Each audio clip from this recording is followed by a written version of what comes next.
to the wide world of northern Australia in search of a real Crocodile Dundee.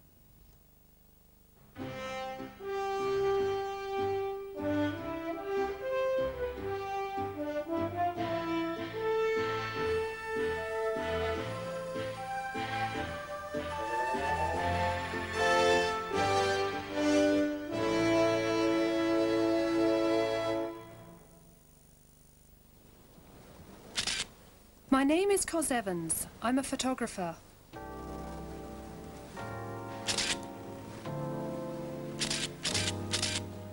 In 1987, I was on an assignment to cover the America's Cup in Western Australia.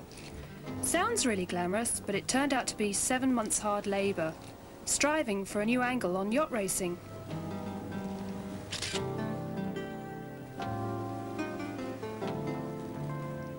At the time, almost more than the yachting, everyone was talking about Crocodile Dundee, a new Australian folk hero. Was he just a myth, I wondered? Or was there a real Crocodile Dundee? I promised myself I'd come back one day and find out.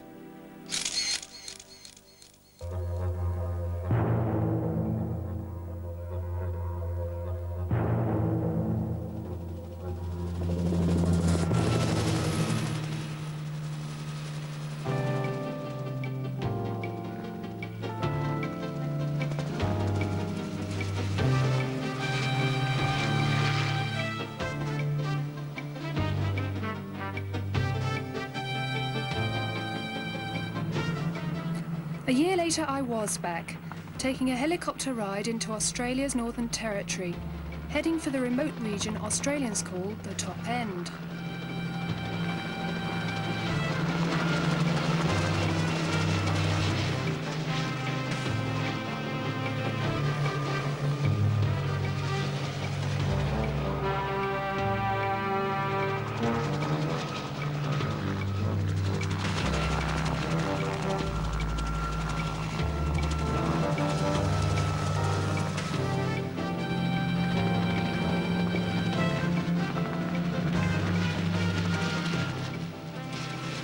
The Woolner cattle station would be my jumping off point. From here I'd be taking the long road east, driving through a vast wilderness called Kakadu National Park. This was my first taste of the great Australian outback.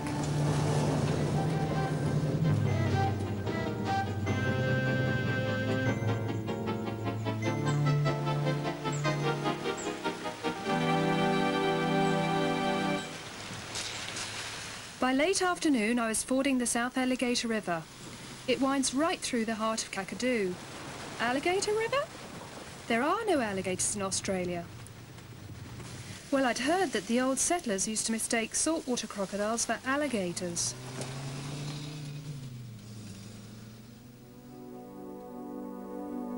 Next morning, as the sun rose, I felt in my bones I really was in Mick Dundee country.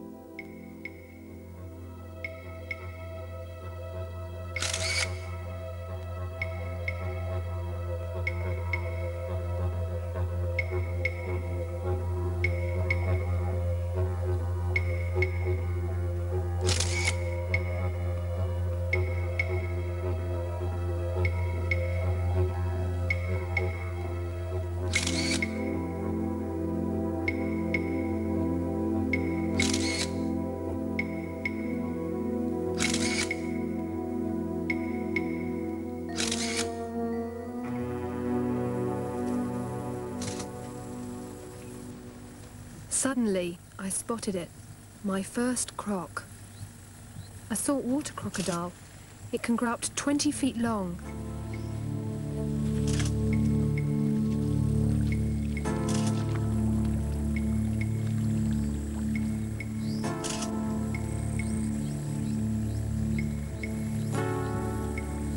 They're a perfect killing machine. A crocodile will stalk a prey for 7 days, kill it, and then not eat for another 4 or 5 days. I quite like them. If you obey the rules and don't do stupid things, there's no problem. If you're stupid, like going into the water here now, then you've got real problems. My guide was Max Davidson, a former crocodile and buffalo hunter who's been running safaris in the Northern Territory for 16 years. A bit long in the tooth, perhaps, but could he have been an aging model for Crocodile Dundee? Whatever else he was the perfect man to arrange my first close-up of a prehistoric monster.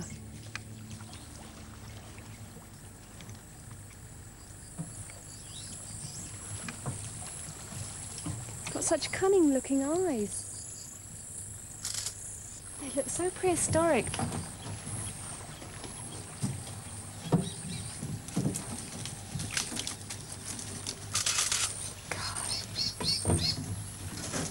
God, they've got such a calculating look on their face. I can see him saying there's entree, there's main course, there's sweets. He's quite a fair-sized cock. He's about 10, 11 foot, I suppose.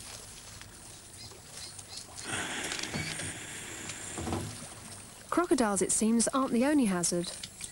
He's got an itchy grub tree. If you get the dust on you, you scratch like hell. I've seen people lay in crocodile-infested rivers to try and get rid of the itch. Not very pleasant. There doesn't seem any grubs in at the moment, I hope. It's known as the freshwater mangrove. It's a Barringtonia. And the Aborigines would crush up the leaves or scrape the bark off, sometimes pound up the roots of it and put into small water holes. It kills the fish. Affects the gills when they float to the top. You've dealt quite a bit with crocodiles, haven't you? A fair bit to do. When I first got really involved with crocodiles was back in the days of Sweetheart the crocodile. He was 16 foot 10. You know, how I became involved, I was running safaris on Finniss River. And this crocodile took a liking to savaging boats. He sunk 2 boats in 2 nights. Last year there were a couple of deaths. One was up here at the East Alligator at the crossing. Man was fishing on the crossing and I believe he was pointing at a crocodile to an American tourist. He threw a beer can at it at one stage. You know, somewhere amongst walking backwards or forwards across the crossing, he slipped into the water and started thrashing about. As he got to the bank, the crocodile grabbed him. They found the body later on, no head or one shoulder missing.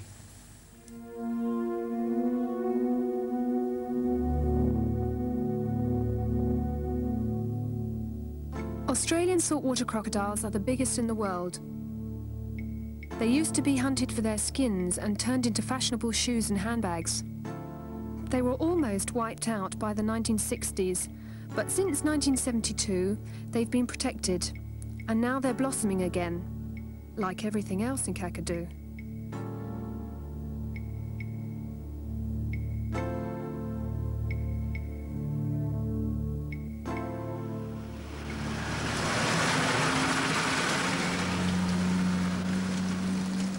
I left Kakadu Park with another candidate for the Crocodile Dundee role model. Tom Winter runs safari tours into Arnhem Land, the wildest part of Australia where Aborigines still live an ancient tribal existence.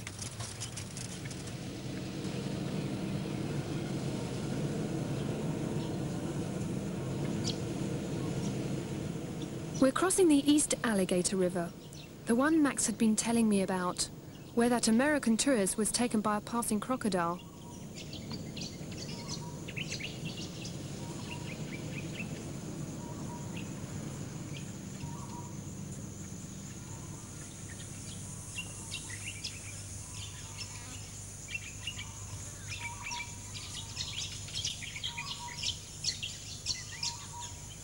So what happens here now is you've got all your crocs with the tide coming like it is, all your big fish are coming up for feeding pattern.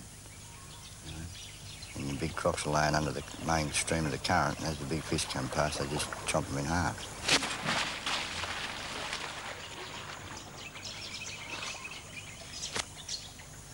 And that big clapper you heard over there was the crocodile coming out, and he's chased the fish to the surface, and when he chased the fish to the surface, he comes down, you get that big clap noise. Oh, it's a strange Doesn't do sound. the fish much good at all, I can tell you.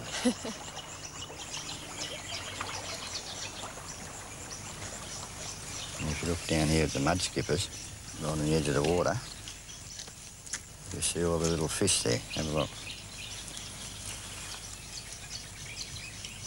Look down between those trees. See all the fish and they're nearly out of the water?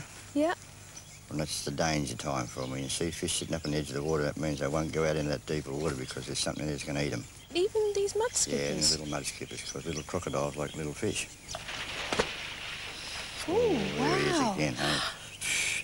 God, that's amazing. I wish you'd come over here so we could have a quick look. Well, I don't know. Do you think that's the big one that normally stays? That's the big fella. He's working around the back here behind the trees where we can't get a look at him. If we went through the woods there, could we see him, or is that too dodgy? No, it's too dodgy. Because on this river here now, all your big crocodiles up here, right, are waiting for something to come down to the river. So if you walk through those mangrove trees and then go down to the river, there's a good chance of crocodiles waiting for you, because the only place you're going to get down onto that river is where his animals push the track to get down there himself. So you'll walk down the animal track. And he's sitting there waiting for you. The crocodile's waiting for you. Sneaky.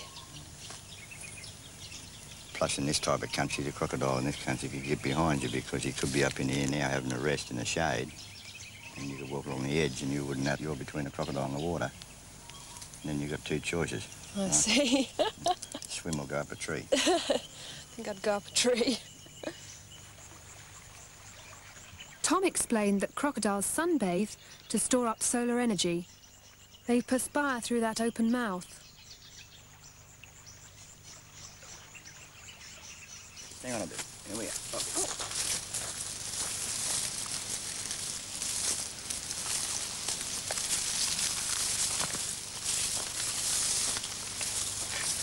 Hey, we got him. There he is. There he is. Look at this. God, he's beautiful. He's already stuck underneath his jaw there. Yeah. He's only a little fella, but he's still a quite good specimen of it.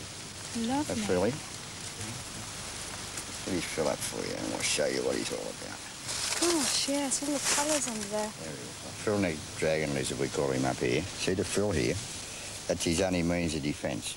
That's his old holding solid to protect him when a bird tries to come and attack him or a predator comes at him. He stands back on his hind legs, throws the frill out and makes himself look as if he's too big to eat. And they grow up to about 2 feet. And the spread of the frill can be up to about 10 or 12 inches around him. Yeah. And they're magnificent little lizard. Yeah. Bite. Yes. They've got teeth, but they don't bite. They're not poisonous. That's good. Nope. And can I just get a shot of him? What you've got here is green ants. Green ants live in a wetland area, and during the dry season time, they put pods together. You can see they pull the leaves together there, and they nest in there, and they store all their food in there for the dry season time. And then when the wet comes, and it's too wet in the ground, they all live in the trees. And also, these are good medicinal ant. Where the Aboriginals have congestion or bronchitis in the chest or a cough or a cold, what they'll do is they'll walk up and they go like that, and they eat the eucalyptus leaves and all the ants. And within 30 minutes, they've broken the congestion in the chest and all the phlegm's starting to rise. Now, if you've got somebody with pneumonia or something like that, right, they'll go and collect these in a big billy. And in the old days, it was a paper bark dish. And they'd take them back and they'd boil them up. And, of course, all the ants would pop open with the heat, and you get a nice fluid, oily fluid on the top, and they would drink that fluid. Absolutely magnificent, yeah? Tastes something bloody terrible. Yes. It's real good, yeah? Now, also, this tree's got another use, because in here, all right, I'll break this off and show it to you. All right? It produces that seed pod. Now, that seed pod is a soap. And when we're in the bush, we don't use carbolic soaps or normal soaps because they pollute all our water. So what we do is get a handful of those, and you crush them all up, and you get back to the water and you soak them, and they foam up exactly like soap, and they'll clean your skin better than any soap you can buy out of a shop. We take those home with us. You can have a tub with them tonight. Lovely. See these trees here? Big paperbark trees, right? Now, we're in the bush, right? And if you see this round bump here, right, that stores water. So if you're in an area where you can't find water, what you do is you pull your knife out, like so, right, and you punch a hole in the bottom here, okay, and you work it in there like that, right, until you get it in, and then you see water run out, see? That's clear, crystal clear drinking water. And then you put that under there, and you catch the water, and you put it up. And have a drink. And you have a drink of it. That's beautiful. Have a taste. All right?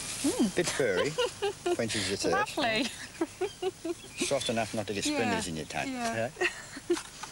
So if you ever get stuck out in the bush, and you've got to survive, Yeah. that's the way you do it. Find yourself a melaleuca tree.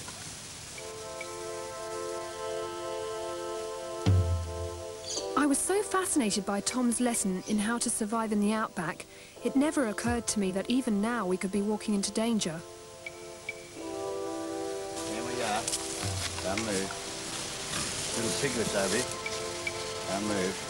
Get the little piglets out of the way first. We'd stumbled upon a herd of wild pig. They can be ferocious if they've got young to protect. Good tucker on the hoof there, Vic. Tom was as cool as Mick Dundee himself. Me, well, I was halfway up a tree. Now be careful because you've got a boar pig there and a couple of sows. And get behind some trees. Just move back behind some trees. Slowly but surely. I'll fire a shot shortly and chase them away. Or if you've got little piglets the size of those little ones there, they become very, very protective.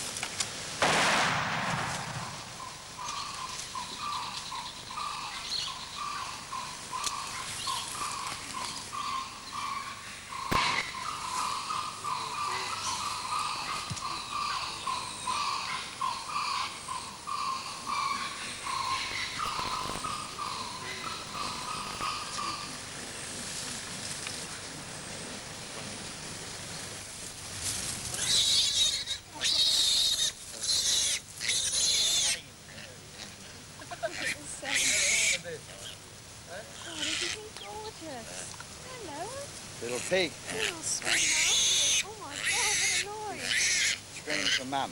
Oh, I hope Mum's not around, because Nah, they're pretty she's- mean things, aren't they? Oh, they're squirrel enough, she'll come with them. Yeah. Oh, God, no! You are horrible. Poor little thing, eh? Where's your mum? Yes. Should we put him down, then you can... I thought we'd take him home and eat him. Oh, no! Yeah, tonight. No way. We're not going to eat you, are we? Let him go. Okay. Oh, there you go. Oh, isn't he sweet? You just saved his bacon, little bastard.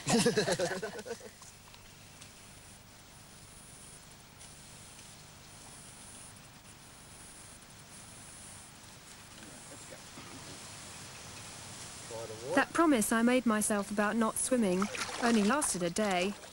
Tom talked me into having a dip in a local billabong. That's Aboriginal for small lake, but I wasn't exactly relaxed about it. I'm still not convinced there aren't any crocodiles in here. How do you know there aren't any crocodiles in here?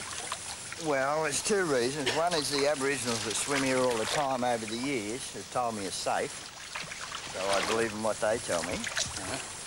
And the other one is it's a freshwater spring, and it hasn't got a great food source to sustain a big crocodile, so it's very unlikely a crocodile would come this far. We're about 60 miles from the ocean, so it's just too far away from them. But the main thing that makes it safe as far as I'm concerned is the fact that the Aboriginals have been using this swimming hole since time began, so they know what's in here. That's why it's safe. Well, that's why I think it's safe. Yeah.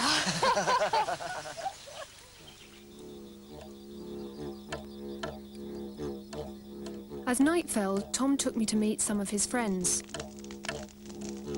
That tribal paint was deceptive.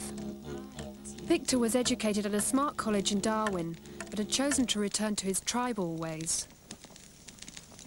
Victor, Tom's a very privileged person to be in this area, isn't he? That's right. Tom is a very recognised person. We've given Tom an Aboriginal name, and his name is Minyamark. Minyamark means spear thrower. My father's brother, his name is David, and he gave Tom that name. And to my father and my father's young brother, Tom calls him like brother. And they are very good friends also. Tom earned the right to have the name Minyamark given to him by my father's brother. I must protect him, and he protects me. he's in trouble, he comes to me. If I'm in trouble, I go to him. We must drop everything we're doing and protect each other. And what's your Aboriginal name, Victor? My Aboriginal name is Agalara. It means that you are a fast spear thrower. And you go hunting here in the traditional way? Yes, I go along the riverbed sometimes with my spear, and I spear a fish or two, and that's enough to sort of... What about that big bloody croc we got last year, eh? A crocodile? Yes. We went along the mud bank and made a few old-fashioned snares with flying fox bait, waited on the bank with a couple of spears, and hit the crocodile right to the back of the head, and cut his tail off, and we baked it in the ground. And it's got a flavour, that of crab and fish, but it's white flesh also. So it's quite flaky flesh, is it? That's right, it's a real delicacy. For a moment, I thought I was talking to a poacher, but I found out that Aborigines are the only people still allowed to hunt crocodiles.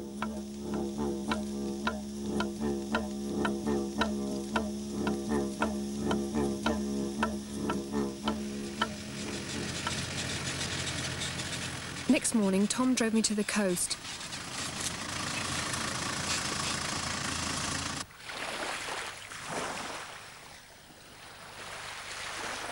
I thought that was the sound of a crop coming out of the water.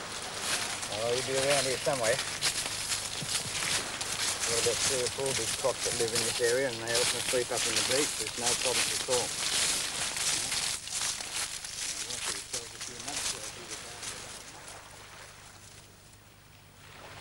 Yeah, there's a big crocodile sitting about 150 yards offshore at the moment, and all he's doing is laying under the water, sticking his head up every now and then to check out and see what we're doing.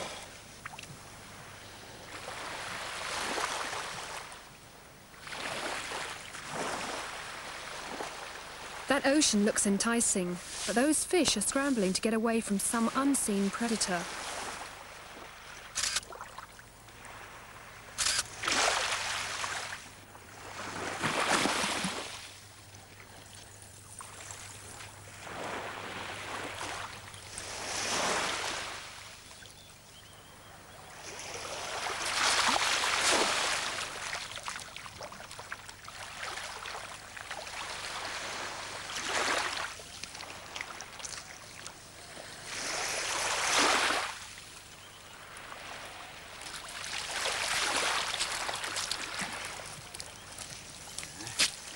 This really would be a dangerous place to swim. If the crocodiles don't get you, the jellyfish certainly will. Top of the box. My God, you can pick it up like that? Yeah, it's top of the box. Can't sting you on top. That's the dangerous things. Those stings there have the most highly toxic poison known to man. If one of those stings hit a man around the heart when he's swimming, he's dead in about 3 minutes.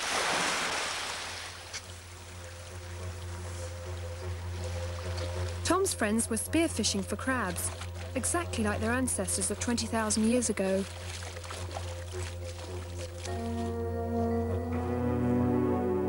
And that's when the Aborigine hunters did these rock paintings. They're on a cliff face on the Arnhem Land Plateau. They're a unique record of a prehistoric culture at work and at play. Tom, rather like the character Paul Hogan played, is an expert on Aboriginal culture. He hasn't learned it from books, but from living alongside it all his life.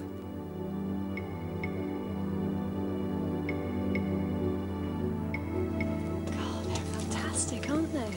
Well, that'd be one of the best of the long-necked turtle you'll see. Over on the left-hand side, you've got 4 barramundi, which is a food source for the Aborigines area. And if you come down here to the bottom, you'll see we've got the Mabuyu man. He's a semi-evil spirit. He's a relation to the lightning man. He's got stone axes on his elbows. He uses those to strike the clouds to make thunder and lightning. The goose wing hanging around his neck is the wing of a goose he used for a fan to keep the flies out of his eyes. The long stick in the left hand, see the hook on the end of it? That's the woomera, or the throwing stick. The killing spears with the return barbs means they're there for killing humans only, so That designates he's an evil fella. He's dilly-bagged with his evil tricks in it. And he's painted in stick form, which is called Mimi. That long-necked turtle, he's one of the major food sources for the Aboriginals in the wetland area. That's so beautiful. I mean, it's so intricate, isn't it? Why do they always seem to paint animals in X-ray? Possibly inspired by the way they cook the animals, because when you've eaten one side of the fish, that's what you see. X-ray painting only come into being in the last 5,000 years, and it's a very fine art. And the reason why they do such a good painting of it is the fact that the Aboriginal that draws that believes if he does a beautiful painting of it and appeases the creation time spirit, when he goes to hunt, he gets the best and biggest of the game catch. I see. So they always strive for perfection for that reason. Right.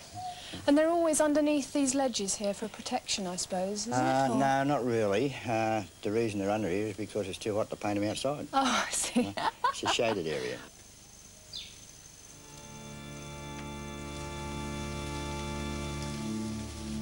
The Never Never Land, the back of beyond.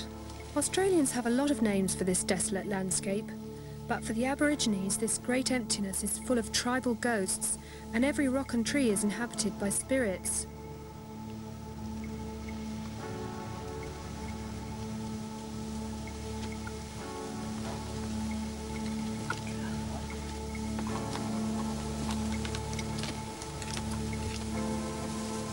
Well, this is what it's all about, girl.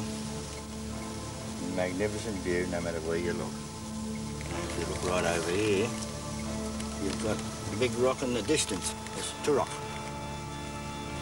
Turok's the area where the Aboriginals survived the big floods. If you relate that to the Bible with Noah, when the world was flooded, the Aboriginals had the same story in their Dreamtime stories, and that's where they survived, on the top of Turok. This is it. Very spiritual. And every time I come here, I can hardly talk about it. It just takes me breath away.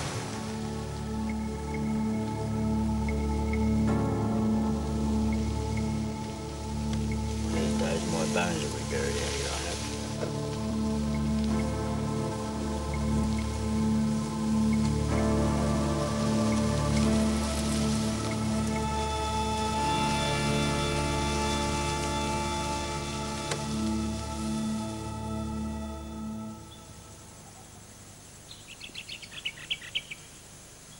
That's the Great Escarpment, a sort of rocky spine that divides Arnhem Land from Kakadu National Park.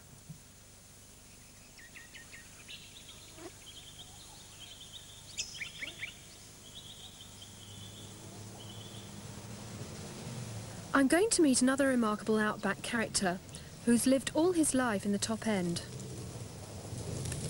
That's him in the Jeep with me. Dave Lidner is his name, and he used to be a ranger and the #1 enemy of poachers. In fact, it's rumoured that at one time poachers put a price on his head of several $1,000s.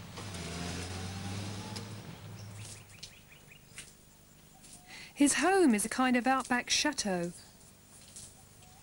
Sort of overgrown. Oh, right. Everything sort of happens through the back door.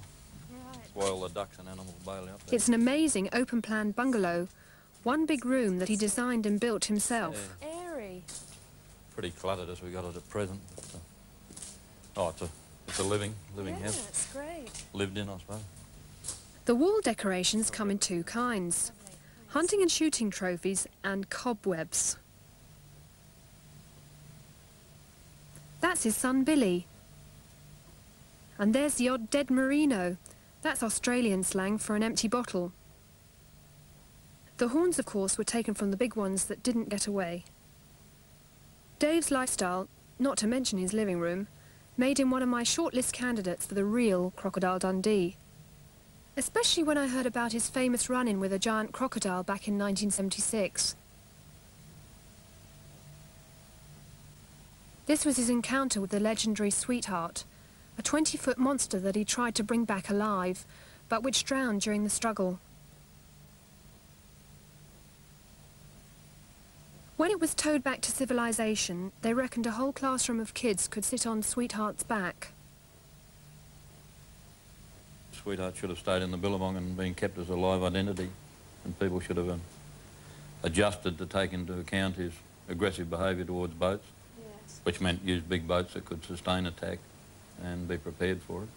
Weren't you put in as bait or something like that? Yeah, on a couple of occasions. The second time I had a feeling that the motor noise was somehow stimulating Sweetheart in a way that an intruding male croc would as a competitor, and I used the motor to best ability to sound like that very low growl that saltwater crocs make. The second time we were attacked, we were actually doing that at the time. I have had situations where I've been, I suppose, frightened. Of course, when a bit of action starts with a crocodile, you, like any other big animal, you're working your way out of it, and the sort of fear sits in afterwards when you have a laugh about it and get the shakes and grab hold of your knee to stop it shaking and that sort of thing. But in the Sweetheart case, no, it was just interesting. We had a good boat, and we were ready and we were armed. And in fact, we intended to shoot Sweetheart on the first occasion, but he knocked the boat so severely the gun went flying, and I went off my seat, and we didn't have much control over that situation, although we weren't in real danger, I don't think. I don't think we were in danger either, because he wasn't out for a kill. He was out for a crocodile victory over another crocodile. Dave, do you feel Crocodile Dundee is a bit of a myth? In today's situation, yeah, largely so. I mean, people go out maybe once in a lifetime, have a short-term Crocodile Dundee existence. I think the sort of pursuit of looking for a Crocodile Dundee, a present Crocodile Dundee, has exposed a number of people who've had adventures at different times, but at their option.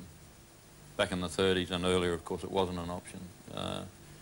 Things that people do now to get some kick out of life and out of modern life were everyday events and weren't thought about as anything exceptional. So really today there's not a permanent Crocodile Dundee that I know of, and yet there's a lot of old people still alive, and obviously many more are dead, that were all Crocodile Dundees while they lived in the territory and inland areas of Australia generally. It should come through from that nearly every person living in the bush, except on the larger station, was a Crocodile Dundee of necessity. If some old-timers in the Northern Territory were Crocodile Dundees by necessity, Rod Ansell has been one by choice.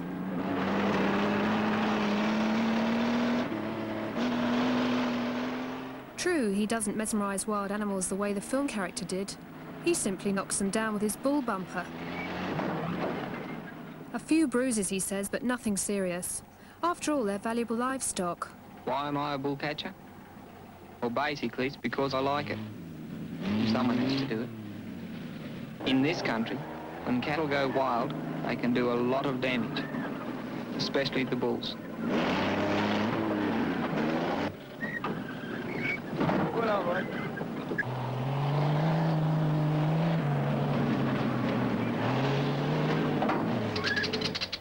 Then he ties them up and saws the tips off their horns. This is so they won't gore each other when they're shipped to market.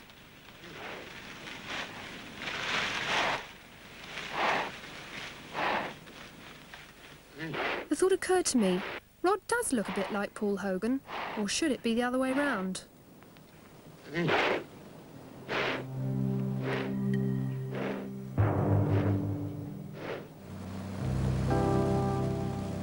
Rod changes his truck every year, and believe it or not, we're in this year's model. Hang on, eh?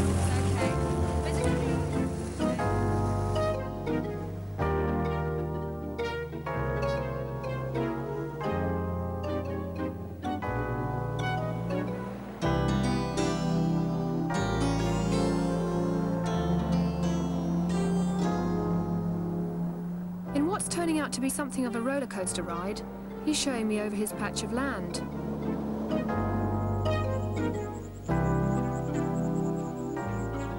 It's 100 square miles, small by the standards of the Northern Territory, but it looked pretty big to me.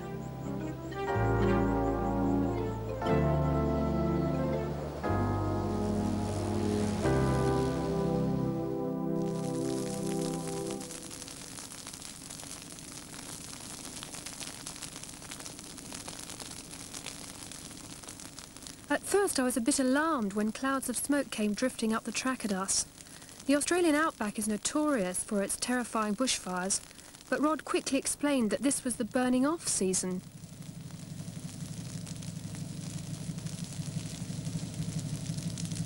In this part of the world, fire is part of the ecological cycle. Indeed, some plants need intense heat before the seed pods can crack open. This woodland is a result of fire. And How do you like control it though? I mean, how do you stop the fires coming to burn your house down or something like that? Well, we've already burnt round our house. There's priorities, there's jobs you have to do. If you've got stockyards on your property, you've got to burn down them first, you know, there's all jobs to do. And that's one of them. In about 6 weeks' time, we can't do this because the country gets too dry that quickly and they throw a match in and the burn's too hot. So we like to do it now and you end up with a patchy burn because there's still areas that are too wet. Right. So it's a bit more controllable then. Yeah, and it leaves cover for the animals and it doesn't kill the trees and it makes seeds of the wattle germinate. A lot of species now germinate with heat.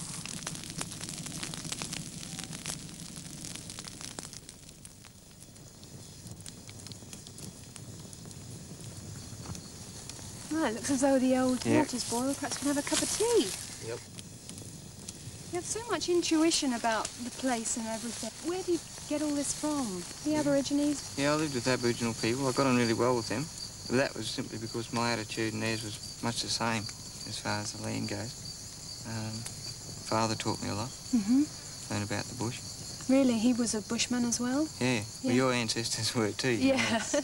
The tribal fellas got a lot more knowledge of the land than what I've got. I've got what been passed on to me and what I've learnt in my lifetime. I'm still learning, but they have 30,000 years of it that's passed on, and those old fellas just know so much about the bush. And they've only recently started cataloguing all the Aboriginal medicines. And crocodiles, do you feel they have sort of purpose? Well, does everything have to have a purpose, you know? That's the first question. You've got to protect people. That's for sure, you know. We can't afford the luxury of losing, say, 15 or 20 people a year to crocodiles. But I'm sure there's ways to make it safe. I'll tell you an interesting thing because it's my own personal belief of how the problem can be overcome. Buffaloes are a prime example of a thing I call a collective consciousness. Right? Now, this area, when we got it, was unfenced. 3,000 head of feral buffalo in the general vicinity, who for many generations had been following pads from high country to low country feed to water. If you put up a 10-strand barbed wire fence, the buffaloes will just go through it. Really thick skin, and they'll use it to scratch their backs, they'll destroy the fence. So you use electric fencing, solar-powered electric fencing, right? There's nothing like to get an electric shock. So, in theory, if the fence goes up for the first time, then you should have a couple of thousand breaks in it, because all these buffaloes are trying to move backwards and forwards in their usual way. Right? And all that's stopping them is the electricity. So how quick do they learn about it? And you find that in the first couple of days, you'll have half a dozen breaks, like mobs of buffalo will go through and they'll just break the fence down. They get hit at the same time with this electricity, and they're smart, intelligent animals. They don't do it twice. But it should be thousands of breaks. Within a week, you don't have any more. So what happened? Did they all get together in the bush one day in a big mob and say, hey, fellas, they're up here, you know, there's this thing that looks like this? And I don't think so. I think it's just a collective consciousness. And crocodiles have it, and we have it, right, as well. But with the crocodile, all you've got to do... Because I remember when 8-10 years ago, there were crocodiles in this country, but the big problem was to see one, because they knew that you were dangerous, right? So all you've got to do is go into a system where there's a lot of crocodiles, and with a seasonal culling, right, controlled by the conservation department. They know the crocodile numbers. And all of a sudden, we're dangerous again. Right? Now I go to places, I see crocodiles that expect they're going to get fed from fishermen, right, and stuff like that. And we're not dangerous anymore, so people will get taken, more and more people. You don't have to shoot them all. You just have to do some in each area, and we're dangerous again.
buffalo, right?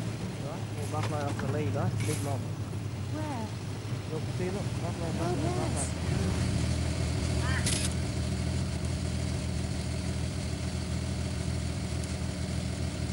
Isn't he lovely? Mature bull. Right. Here we go. When you live in the bush, you have to learn to live off the bush, and that means killing your own food.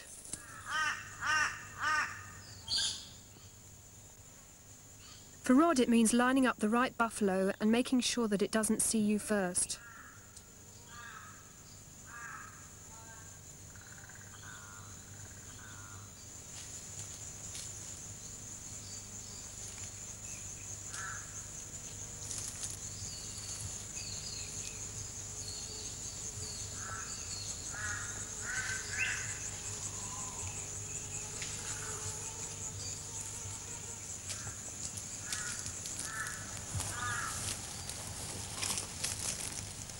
That stealthy approach comes naturally to a bushman like Rod, who goes barefoot all year round.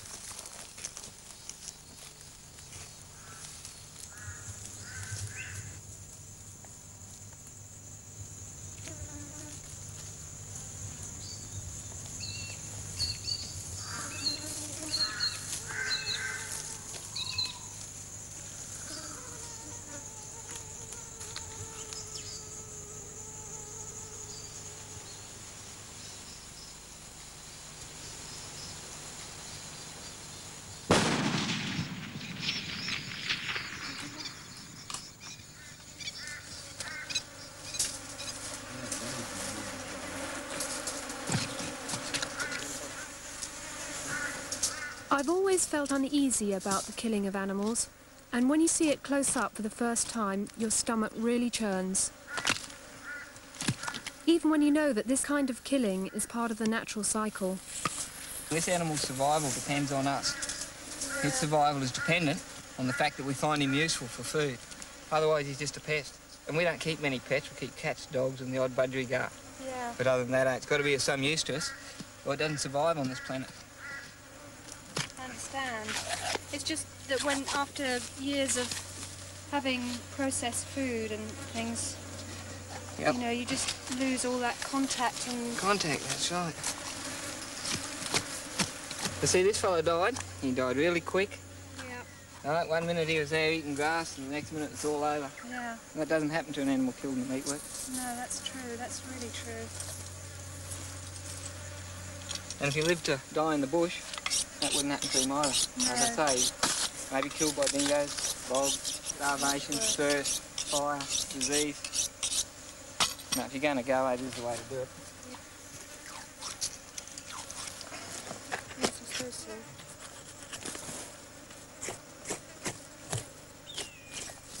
Ooh, la la.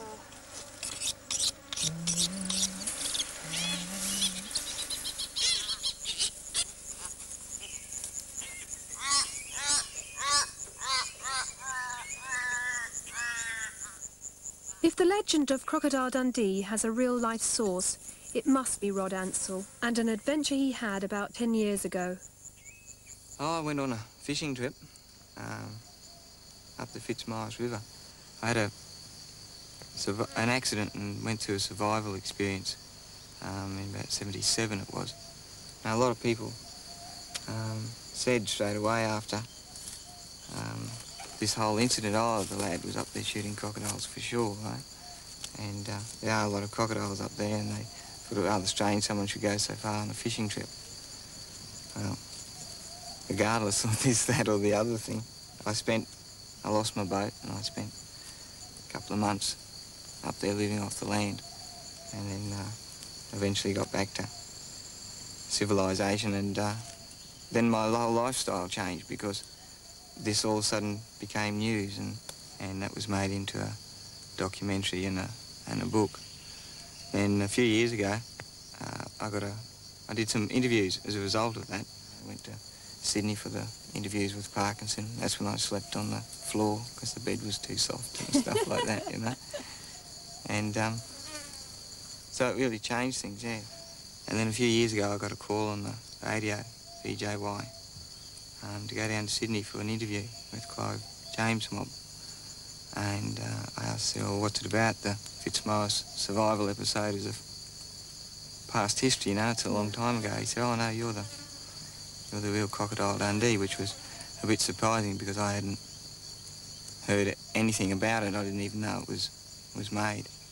And after a few more people called me and said the same thing, and the people that I'd made the documentary with said, you know, why didn't you let us in on this deal you did, you know? You must have made a deal with the Hogan crew to base this story. And I said, no, nothing. I haven't spoken to anyone and no one's spoken to me. But that doesn't matter. I went and saw the movie. It was good. Really? I liked it. I really enjoyed it. And I could see the bits that were from the book or from my life, and I think he did a good job. Marvellous film. So I identified a fair bit with the character. And I wouldn't say that I'm Mick Dundee by any stretch of the imagination. I'm who I am, but certainly, you know, a lot was taken from it. And I think more than anything else, Hogan himself, Paul, said that he based it on a character from the Territory, and that's where he got his inspiration. That's fair enough. You get inspiration from all sorts of places, eh? It's neither here nor there.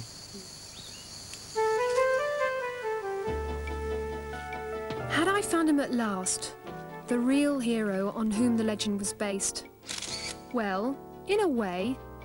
But it seemed to me that there was a bit of Crocodile Dundee in all the men I'd met in Australia's top end.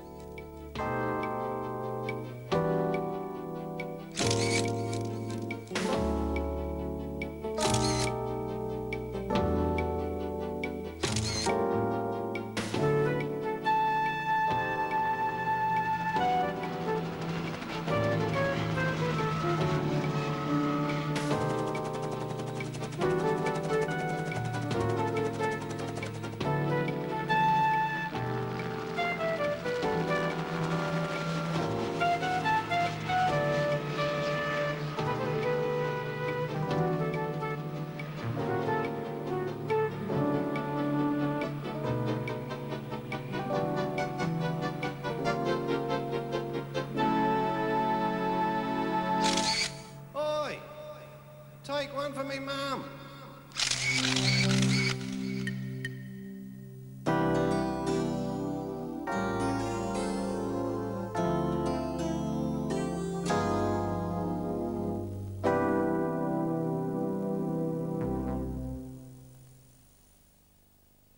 Buffalo